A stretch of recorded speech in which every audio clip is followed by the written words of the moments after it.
आप सभी पत्रकारों का स्वागत है।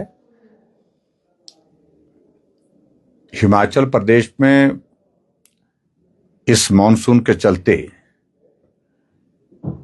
लगभग सभी इलाकों में बारिश के कारण नुकसान हुआ है और उस नुकसान के कारण बहुत सारे लोगों की जिंदगी चले गई, घर चले गए, जमीन चले गई।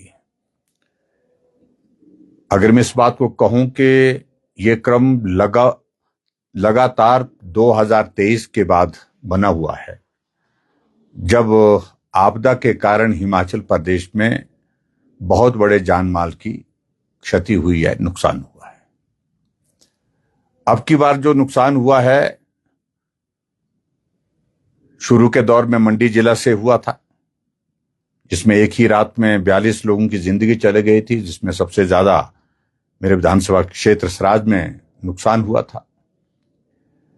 लेकिन जैसे जैसे मानसून का ये दौर आगे बढ़ता गया, पूरे प्रदेश में नुकसान होने की घटनाएं होती रही।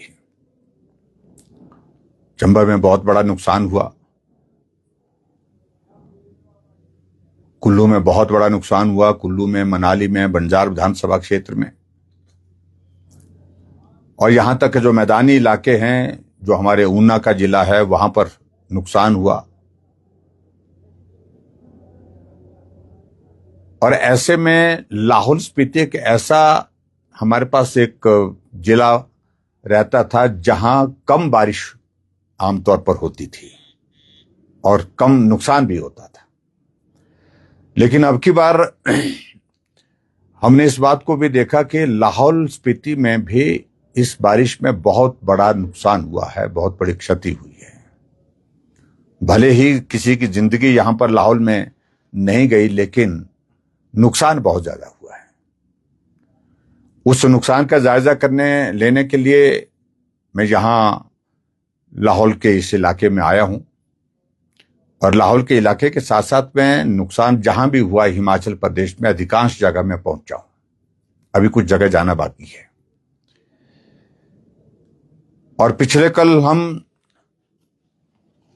सुबह से शाम तक, अगर मैं जगहों का नाम लूं, कोकसर में गए, सिसु में गए, तेलिंग में गए, गोंदला गए, यंगला गए, चंद्रभागा जो संगम है हमारा तांदी के पास, वहां गए, जोबरंग गए, लिंदूर के गांव में पहुंचे, गोरमा पहुंचे, हालिंग गए, जालमा गए, जसरत गए, उदयपुर गए और करपट गए। और मैं इस बात को देख रहा हूं कि बहुत बड़ा नुकसान इन सब इलाकों में हुआ है।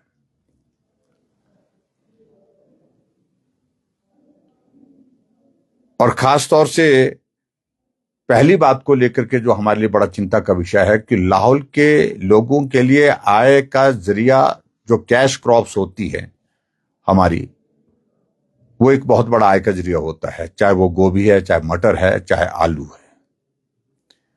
लेकिन रास्ता बंद होने के कारण, सड़क अवरुद्ध होने के कारण,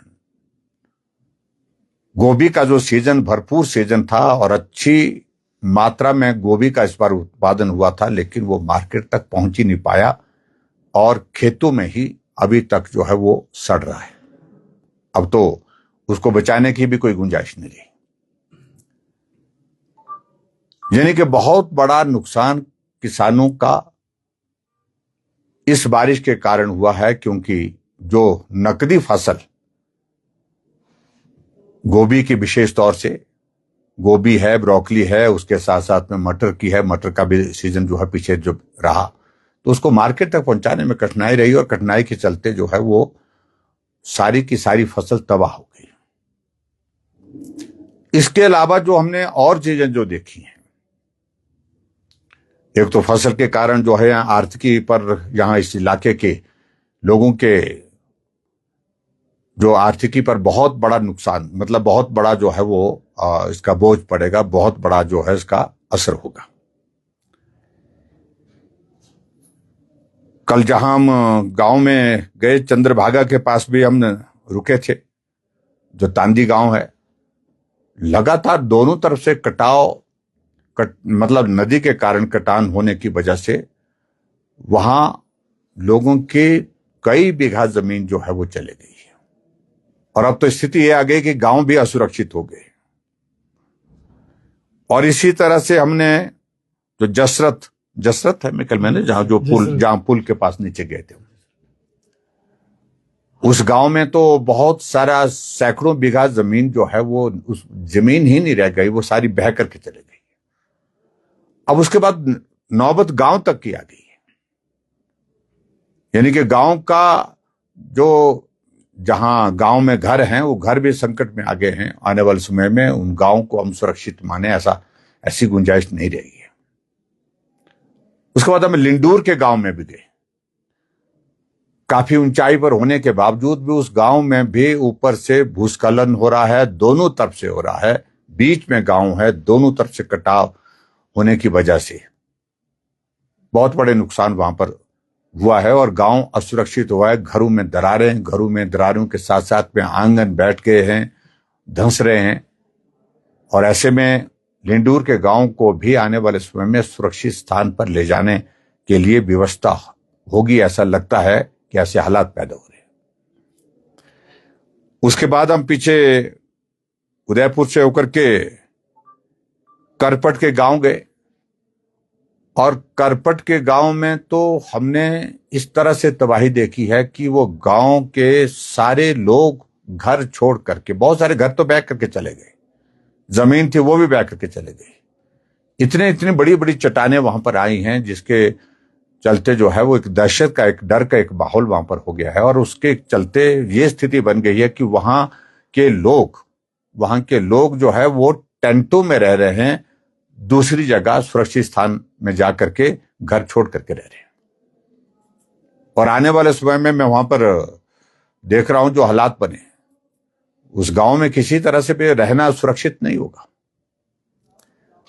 और आप ये मान करके चलिए, कल गांव के लोगों ने भी रिप्रेजेंटेशन दी है कि अल्टीमेटली उस गांव को सुरक्षित स्थान के लिए हमको शिफ्ट करना पड़ेगा।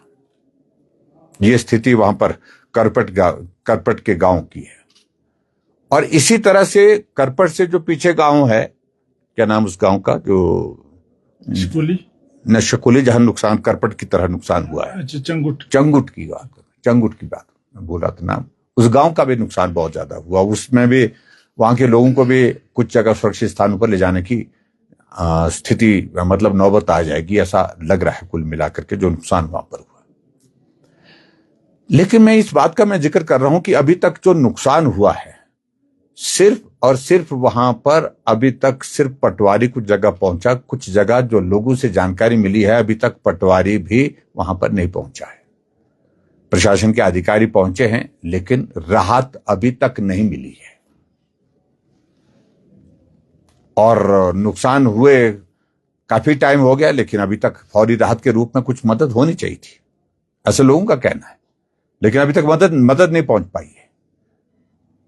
और खास तौर से मैं इतना जरूर कहना चाहता हूं, यह स्थिति सिर्फ लाहौल की नहीं, पूरे हिमाचल प्रदेश में जो आपदा के कारण नुकसान हुआ है वहां फौरी राहत के रूप में तौर पर जो है जो मदद मिलनी चाहिए, तुरंत मिलनी चाहिए थी, अभी तक अधिकांश जगह नहीं मिल पाई है।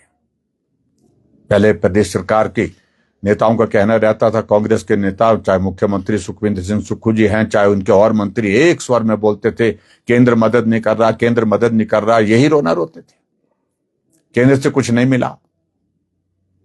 लेकिन मैं बड़ा स्पष्ट करना चाहता हूं कि 2023 से अभी तक हिमाचल प्रदेश में डिजास्टर में चाहे एनडीआरएफ का पैसा आया, एसडीआरएफ का पैसा आया, और वो पैसा 5,500 करोड़ रुपए से ज्यादा आ चुका है।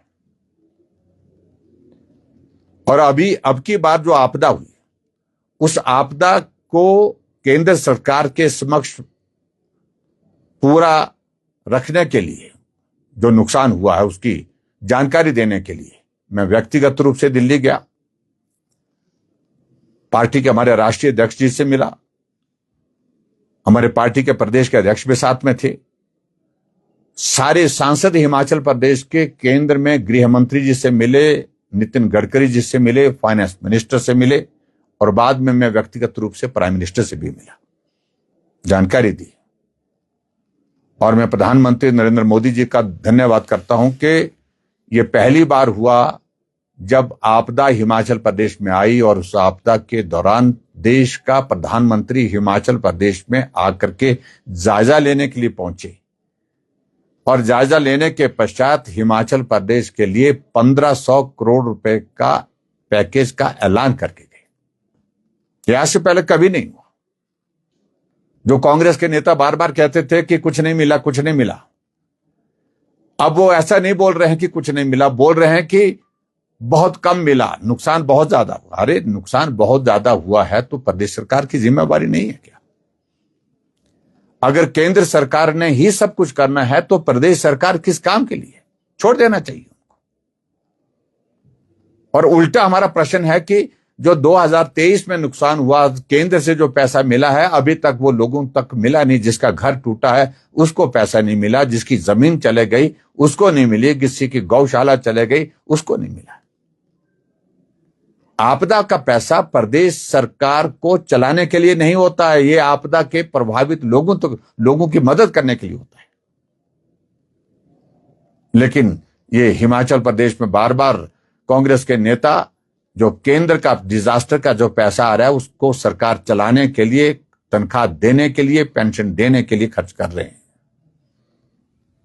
जो मैं समझता हूं कि आपदा प्रभावित लोगों के साथ एक बहुत बड़ा अन्याय है।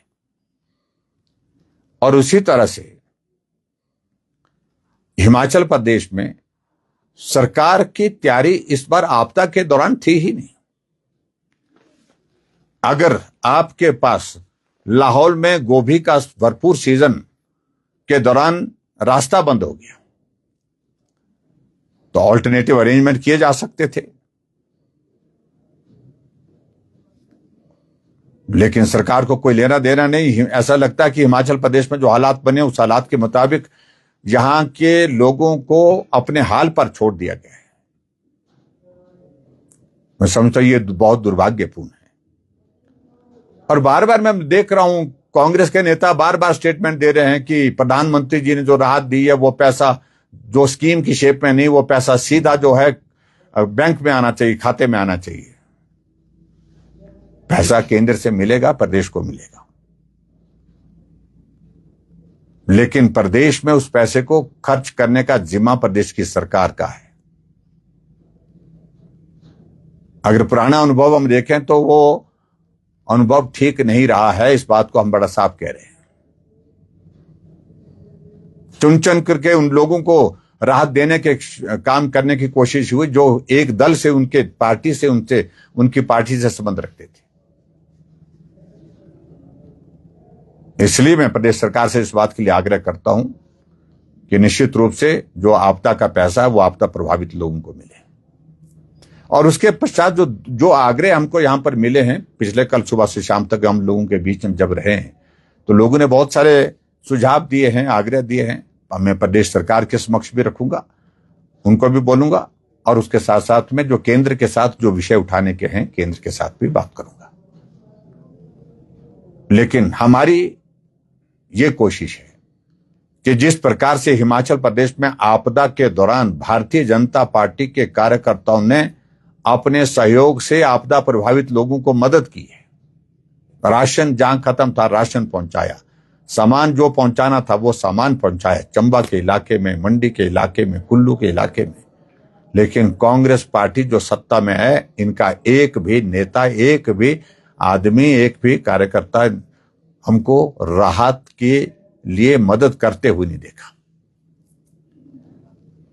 कुल मिलाकर के हमारा ये कार्यक्रम आज पूरा हो रहा है। सभी प्रभावित इलाकों में प्रमुख रूप स्थानों पर हम गए हैं और आज उसके पश्चात हमारा यहाँ पर पार्टी के सब साथियों के साथ यहाँ पर मिलना भी हुआ था। और आज हमारी पार्टी के संस्थापक नेता के रूप में पंडित दीनदयाल उपाध्याय जी की जयंती भी है, वो कार्यक्रम भी हमने यहां पर किया। उनके जीवन से हम सबको प्रेरणा लेकर के समाज के लिए, समाज सेवा के लिए काम करना है।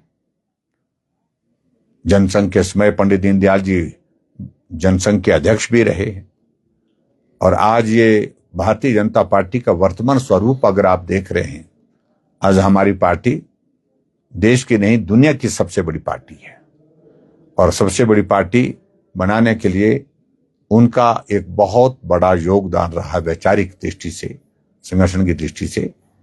इसलिए उस कार्यक्रम के तहत और उसके साथ साथ में अभी हमने आज स्वच्छता का कार्यक्रम भी यहां पर किया है। पिछले कल रक्तदान भी हुआ, 40 नौजवानों ने रक्तदान किया है यहां पर। उनका भी मैं धन्यवाद करता हूं क्योंकि प्रधानमंत्री नरेंद्र मोदी जी के जन्म के उपलक्ष्य में जो हमारा कार्यक्रम का जो स्वरूप बना है, जो पखवाड़ा, सेवा पखवाड़ा के रूप में, उसके तहत स्वच्छता का कार्यक्रम, उसके तहत वृक्षारोपण का कार्यक्रम, उसके तहत रक्तदान शिविर का आयोजन करने के कार्यक्रम, ऐसे अनेकों कार्यक्रम जो किए जा रहे हैं। और आज रक्तदान के जो साथी थे उनको हमने सर्टिफिकेट भी दिए और उसके साथ स्वच्छता का कार्यक्रम भी किया। कुल मिलाकर के अगर मैं कहूं, अगर लाहौल में आकर के यहाँ के विकास को एक तरह से पूर्ण रूप से ग्रहण लग गया। पूरे हिमाचल प्रदेश की स्थिति भी वैसी है और वही स्थिति आज लाहौल स्पीति की भी है।